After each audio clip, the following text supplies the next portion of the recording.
Hi hello അസ്സലാമു അലൈക്കും welcome back to my channel. ഇന്ന് ഞാൻ എൻ്റെ ഒരു കുഞ്ഞു ലൈഫ് സ്റ്റോറിയും കൊണ്ടാണ് വന്നിട്ടുള്ളത്. എന്നെക്കുറിച്ച് കുറച്ച് കാര്യങ്ങൾ നിങ്ങളുമായിട്ട് ഷെയർ ചെയ്യാമെന്ന് വിചാരിച്ചു. കൂട്ടത്തിൽ ഞാൻ എന്തുകൊണ്ട് ചാനൽ തുടങ്ങിയെന്നും അതിൻ്റെ സക്സസ്സിനെ കുറിച്ചും കൂടെ പറയുന്നുണ്ട്. എൻ്റെ വീട്ടിൽ ഉപ്പ, ഉമ്മ, ജ്യേഷ്ഠത്തി, അനിയത്തി, അനിയൻ ഇത്രയും പേരാണുള്ളത്. ഞങ്ങളുടേത് സാധാരണ ഒരു മിഡിൽ ക്ലാസ് ഫാമിലിയാണ്. ഉപ്പാക്ക് കൂലിപ്പണിയാണ്. എൻ്റെ ചെറുപ്പം മുതലേ ഉള്ളൊരാഗ്രഹമായിരുന്നു ഞങ്ങൾക്ക് നല്ലൊരു വീട്, അത്യാവശ്യം സൗകര്യമൊക്കെ ഉള്ളൊരു വീട്ടിൽ താമസിക്കുക എന്നത്.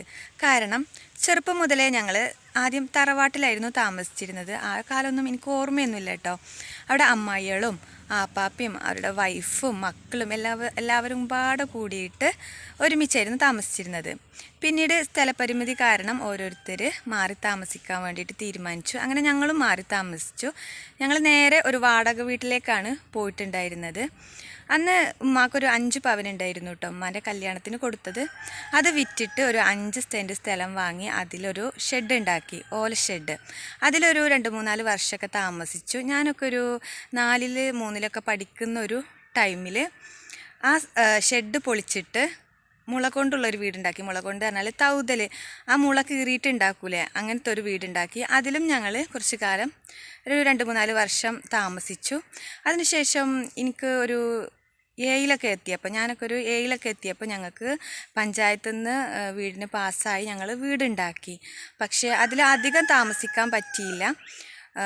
എൻ്റെ ജ്യേഷ്ഠത്തിക്ക് 10ാം ക്ലാസ്സിലൊക്കെ എത്തിയപ്പം അവൾക്ക് കല്യാണം വന്നു. അവളുടെ കല്യാണത്തിന് വേണ്ടിയിട്ട് അത് വിൽക്കേണ്ടി വന്നു. വീണ്ടും ഞങ്ങൾ വാടക വീട്ടിലേക്ക് തന്നെ മാറേണ്ടി വന്നു.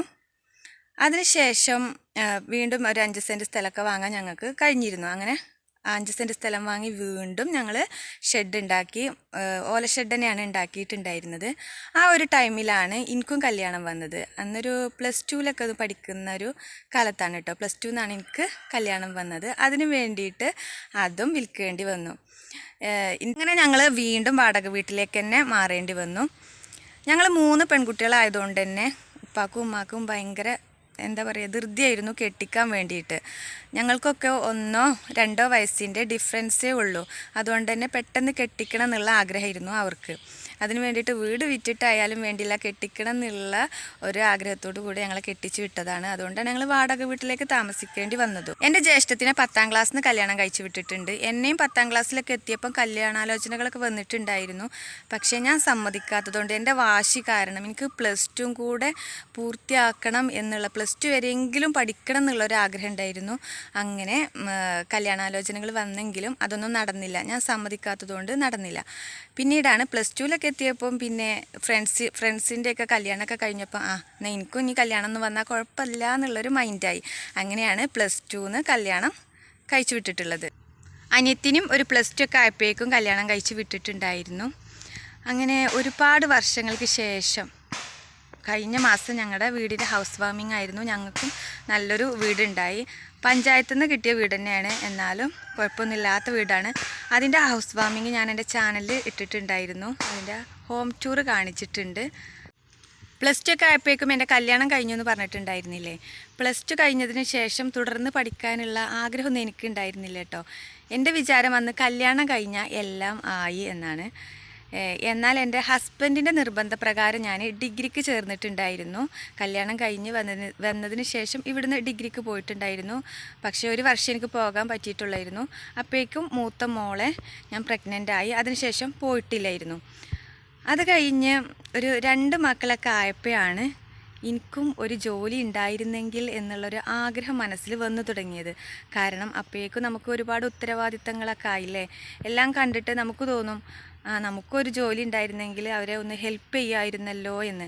അങ്ങനെ ഞാൻ എൻ്റെ 2ാമത്തെ മോൾക്ക് ഒരു 2.5 വയസ്സൊക്കെ ആയപ്പോൾ ഞാൻ മോണ്ടിസോറി പഠിക്കാൻ പോയി. മോണ്ടിസോറി MTTC പഠിക്കാൻ വേണ്ടിയിട്ട് പോയി.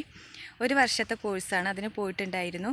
അത് കഴിഞ്ഞിട്ട് എനിക്ക് ഒരു ഇംഗ്ലീഷ് മീഡിയം സ്കൂളിൽ വർക്ക് ചെയ്യാനുള്ളൊരു അവസരം കിട്ടിയിട്ടുണ്ടായിരുന്നു. KG സെക്ഷനിൽ 2 വർഷത്തോളം ഞാൻ KG ടീച്ചറായിട്ട് വർക്ക് ചെയ്തിട്ടുണ്ടായിരുന്നു. പിന്നീട് 3ാമത്തെ മോളെ പ്രഗ്നൻ്റ് ആയ സമയത്ത് താൽക്കാലികമായിട്ട് അത് നിർത്തിവെച്ചു. അങ്ങനെ ഡെലിവറിയൊക്കെ കഴിഞ്ഞ് വീട്ടിൽ വെറുതെ ഇരുന്നപ്പോഴാണ് ഒരു യൂട്യൂബ് ചാനൽ തുടങ്ങിയാലോ എന്നുള്ളൊരു ചിന്ത വന്നു തുടങ്ങിയത്. നമുക്ക് അതിൽ നിന്ന് എന്തെങ്കിലും ഒരു വരുമാനം കിട്ടുകയാണെങ്കിൽ മറ്റുള്ളവരെ ഹെൽപ്പ് ചെയ്യാമല്ലോ. അതൊരു താങ്ങാകുമല്ലോ എന്നൊക്കെ വിചാരിച്ചിട്ടാണ് യൂട്യൂബ് ചാനൽ തുടങ്ങിയത്. തുടങ്ങിയ ഉടനെ എനിക്ക് അതിൽ ഒന്നും അറിയില്ലായിരുന്നു കേട്ടോ. വെറുതെ വീഡിയോസ് എടുക്കും, അത് അപ്ലോഡാക്കും. വ്യൂസും ഇല്ല, സബ്സ്ക്രൈബേഴ്സും ഇല്ല. 100 താഴേക്കായിരുന്നു കേട്ടോ സബ് ഉണ്ടായിരുന്നത്. ഇപ്പോൾ എനിക്ക് 2K സബ് ആവാനായിട്ടുണ്ട്. അതുപോലെ തന്നെ ഹാഫ് മോണിറ്റൈസേഷനും കൂടെ ആയിട്ടുണ്ട് കേട്ടോ. ഇന്നലെ ആയിരുന്നു ഹാഫ് മോണിറ്റൈസേഷന് ആയത്. ആ ഒരു സന്തോഷം കൂടെ അറിയിക്കാനാണ് ഞാൻ ഈ വീഡിയോ ചെയ്തിട്ടുള്ളത്. ഹാഫ് മോണിറ്റൈസേഷൻ ആയി എന്ന് വിചാരിച്ചിട്ട് നമുക്ക് റവന്യൂ ഒന്നും കിട്ടൂല കേട്ടോ. അത് ചെയ്തതിൻ്റെ പ്രധാന കാരണം എന്ന് പറയുന്നത് നമ്മുടെ ചാനലിൽ എന്തെങ്കിലും പ്രശ്നങ്ങൾ ഉണ്ടെങ്കിൽ നേരത്തെ അറിയാൻ വേണ്ടിയിട്ടാണ് ഞാനത് ചെയ്തിട്ടുള്ളത്. ഭാഗ്യം കൊണ്ട് എനിക്ക് എൻ്റെ ചാനലിന് ഒരു കുഴപ്പമില്ല കേട്ടോ. അതുകൊണ്ട് ഇന്നലെ അത് മോണിറ്റൈസേഷൻ ആയിട്ടുണ്ട്. ഇനി എനിക്ക് 4000 വാച്ച് അവർ പൂർത്തിയാകുകയാണെങ്കിൽ അന്ന് ഫുൾ മോണിറ്റൈസേഷൻ ചെയ്യാം. അത് ചെയ്തെങ്കിലേ നമുക്ക് റവന്യൂ ഒക്കെ വന്ന് തുടങ്ങുകയുള്ളൂ. അത് ചെയ്തു എന്ന് വിചാരിച്ചിട്ടും പെട്ടെന്ന് റവന്യൂ ഒന്നും വരില്ല. നമ്മളിടുന്ന വീഡിയോസിന് വ്യൂസ് ഉണ്ടായിരിക്കണം. അങ്ങനെ ഓരോ ഡോളർ കയറി ഒരു $100 ആകുമ്പോഴേ നമ്മുടെ അക്കൗണ്ടിലേക്കൊക്കെ ക്യാഷ് എത്തുള്ളൂ. അതിനും ഒരുപാട് പണികളൊക്കെ ഉണ്ട് കേട്ടോ. എന്നാലും ഹാഫ് മോണിറ്റൈസേഷൻ ആയപ്പോൾ എനിക്ക് ഭയങ്കര സന്തോഷമായിട്ടോ. നമ്മുടെ ചാനലിൽ ഒരു പ്രശ്നമല്ല എന്ന് അറിഞ്ഞല്ലോ. ഒരുപാട് പേരുടെ ചാനൽ ഞാൻ കണ്ടിട്ടുണ്ട്. നമ്മുടെ യൂട്യൂബിൽ കണ്ടിട്ടുണ്ട്. റീയൂസ്ഡ് കണ്ടൻറ്റ് വന്നിട്ട് അവർക്ക് 4000 വാച്ചവറും സബ്സ്ക്രൈബേഴ്സൊക്കെ തികഞ്ഞിട്ടും റീയൂസ്ഡ് കണ്ടൻറ്റ് കാരണം അവർക്ക് മോണിറ്റൈസേഷന് അപ്ലൈ ചെയ്തിട്ട് കിട്ടാതെ വന്നിട്ടുണ്ട്. അതുപോലെ എങ്ങാനും ആകുമോ എന്നുള്ളൊരു ടെൻഷനൊക്കെ ഉണ്ടായിരുന്നു. അത് മാറിക്കിട്ടി. ഇന്നലെ മോണിറ്റൈസേഷനായി. എൻ്റെ ചാനലിൽ ഇത്രയെങ്കിലും ഗ്രോത്ത് വരാൻ കാരണം സാബിർഖാൻ്റെ സാബ് സ്റ്റോക്സ് എന്നൊരു ചാനലുണ്ട്. ടെക് ചാനലാണ്. ആ ചാനൽ ഒരു ദിവസം ഞാൻ കാണാനിടയായിട്ടോ. അങ്ങനെ ആ ചാനൽ കണ്ടിട്ട് അതിലൂടെ ഞാൻ അവരുടെ വാട്സപ്പ് ഗ്രൂപ്പിൽ ജോയിൻ ചെയ്തു. ഒരുപാട് യൂട്യൂബേഴ്സ് ഉണ്ട് കേട്ടോ. കുഞ്ഞു യൂട്യൂബേഴ്സും അതുപോലെ വലിയ യൂട്യൂബേഴ്സൊക്കെ അതിലുണ്ട്. നമുക്കൊരുപാട് സംശയങ്ങളൊക്കെ അതിൽ തീർക്കാം. സബ് ചെയ്യുന്ന ഗ്രൂപ്പൊന്നും അല്ല കേട്ടോ. ആ ഗ്രൂപ്പിൽ വന്നതിന് ശേഷമാണ് എൻ്റെ ചാനലിൽ കുറച്ചെങ്കിലും ഗ്രോത്ത് ഉണ്ടായത്. ഇത്രയെങ്കിലും ഗ്രോത്ത് ആവാൻ കാരണം അതാണ്. കാരണം നമുക്കൊന്നും അറിയാതാണ് ഒരു യൂട്യൂബ് ചാനൽ തുടങ്ങുന്നത്. ഒരുപാട് സംശയങ്ങളുണ്ടാവും. ആ ഗ്രൂപ്പിൽ ചോദിച്ചാൽ അതിലെ മെമ്പേഴ്സും അഡ്മിൻസും ഒക്കെ നമുക്ക് പറഞ്ഞു തരും. അവർക്കറിയുന്ന അറിവുകളൊക്കെ പറഞ്ഞു തരും, എന്ത് ഡൗട്ട് ചോദിക്കുകയാണെങ്കിലും. അങ്ങനെ അതുപോലെ ഒരുപാട് ഐഡിയാസ് നമുക്ക് അതിൽ നിന്ന് കിട്ടും. സാബിർഖാൻ്റെ ചാനൽ തന്നെ എനിക്ക് ഒരുപാട് ഐഡിയാസ് കിട്ടിയിട്ടുണ്ട്.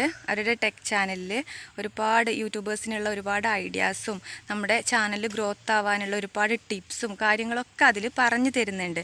ഞാൻ ആ ചാനലിലെ വീഡിയോസ് മുടങ്ങാതെ കാണാറുണ്ട്. അതും കൊണ്ടും കൂടിയാണ് എൻ്റെ ചാനലിൽ കുറച്ചെങ്കിലും ഗ്രോത്ത് വന്നത്. അതുപോലെ ഹാഫ് മോണിറ്റൈസേഷൻ എനിക്ക് ഒറ്റയ്ക്ക് ചെയ്യാൻ കഴിഞ്ഞതും ആ ഒരു ഗ്രൂപ്പ് ഉള്ളത് കൊണ്ടാണ്. അതിൽ ഞാൻ ഒരുപാട് സംശയങ്ങൾ ചോദിച്ചിട്ടുണ്ടായിരുന്നു. നമുക്കൊന്നും അറിയില്ല. പുറത്തൊരാൾക്ക് അത് ചെയ്യാൻ വേണ്ടി കൊടുക്കുകയാണെങ്കിൽ ഒരുപാട് ക്യാഷ് ആവും. നമ്മുടെ സാധാരണക്കാർക്ക് അതൊന്നും താങ്ങൂല. അപ്പോൾ ഒറ്റയ്ക്ക് ചെയ്യുന്നേ വേണം. അപ്പം ആരുടെയെങ്കിലും യൂട്യൂബിനെ കുറിച്ച് അറിയുന്ന ആരുടെയെങ്കിലും ഹെൽപ്പ് വേണം. അവർ പറഞ്ഞു തരണം.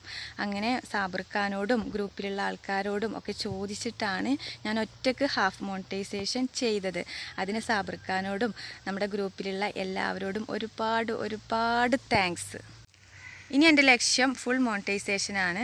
അതിന് 4000 വാച്ച് അവറും 1000 സബ്സ്ക്രൈബേഴ്സുമാണ് വേണ്ടത്. എനിക്ക് 4000 വാച്ച് അവറും കൂടെ ആയി കിട്ടുകയാണെങ്കിൽ ഫുൾ മോണിറ്റൈസേഷനും കൂടെ അപ്ലൈ ചെയ്യാം. ഹാഫ് മോണിറ്റൈസേഷൻ ചെയ്യാൻ 500 സബ്ബും 3000 വാച്ച് അവറും മാത്രം മതി. അതായപ്പോഴാണ് ഞാൻ ഹാഫ് മോണിറ്റൈസേഷൻ ചെയ്തത്. നമ്മളൊരു ചാനൽ തുടങ്ങിയാൽ പെട്ടെന്നൊന്നും സക്സസ് ആവില്ല കേട്ടോ. നമ്മൾ ശ്രമിച്ചുകൊണ്ടേയിരിക്കണം. ഓരോ ദിവസം വീഡിയോസ് ഇട്ടുകൊണ്ടേയിരിക്കണം. ആഴ്ചയിൽ ഒരു 1-2 വീഡിയോസെങ്കിലും കറക്റ്റായിട്ട് ഇട്ടുകൊണ്ടിരിക്കണം. നമ്മൾ ഇടുന്ന വീഡിയോസിന് പെട്ടെന്ന് വ്യൂസ് വരാനൊന്നും സാധ്യതയില്ല കേട്ടോ. എൻ്റെ വീഡിയോസ് ആയാലും അങ്ങനെ തന്നെയാണ്. ഞാൻ 3 ഹോം ടൂർ ചെയ്തിട്ടുണ്ടായിരുന്നു. ഒന്ന് ഹസ്ബൻഡിൻ്റെ വീടിൻ്റെ, മറ്റേത് 2ഉം എൻ്റെ വീടിൻ്റെ. ഒന്ന് ആദ്യം നിന്നിരുന്ന ഷെഡ്, ഇപ്പോൾ പുതിയ വീടിൻ്റെയും. ഈ 3 ഹോം ടൂർ ചെയ്തതിനും എനിക്ക് അത്യാവശ്യം വ്യൂസൊക്കെ കിട്ടിയിട്ടുണ്ട്. അങ്ങനെയാണ് ഹാഫ് മോണിറ്റൈസേഷനൊക്കെ അപ്ലൈ ചെയ്യാൻ പറ്റിയിട്ടുള്ളത് കേട്ടോ. വാച്ചവറൊക്കെ കംപ്ലീറ്റ് ആക്കാൻ പറ്റിയിട്ടുള്ളത്. നമ്മളെന്നും വീഡിയോസ് ഇട്ടുകൊണ്ടേയിരിക്കുക. ഏത് വീഡിയോ ആണ് പെട്ടെന്ന് ക്ലിക്കാകുക എന്ന് പറയാൻ പറ്റില്ല. ഒറ്റ വീഡിയോ കയറിയാലും മതി. അതുമ്പോൾ തന്നെ ചിലരൊക്കെ കണ്ടിട്ടില്ല, ഒരു വീഡിയോ കയറിയാൽ തന്നെ അവർക്ക് ഫുൾ മോണിറ്റൈസേഷന് അപ്ലൈ ചെയ്യാൻ പറ്റും. അങ്ങനെ നമ്മൾ വീഡിയോസ് ഇട്ടുകൊണ്ടേയിരിക്കുക. എല്ലാവരുടെ ചാനലും പെട്ടെന്ന് മോണിറ്റൈസേഷനൊക്കെ ആവട്ടെ. വാച്ചവറൊക്കെ കംപ്ലീറ്റ് ആക്കാൻ പറ്റിയിട്ട് നല്ല വീഡിയോസ് ഇട്ടുകൊണ്ടേ ഇരിക്കുക. ഒരിക്കലും എന്തായാലും സക്സസ് ഉണ്ടാവും. എന്നെ സപ്പോർട്ട് ചെയ്ത എല്ലാവർക്കും ഒരുപാട് താങ്ക്സ്. എൻ്റെ ഇന്നത്തെ വീഡിയോ ഇഷ്ടപ്പെട്ട സബ്സ്ക്രൈബും ലൈക്കും ഷെയറൊക്കെ ചെയ്തു ഒന്ന് സപ്പോർട്ട് ചെയ്യുക. താങ്ക്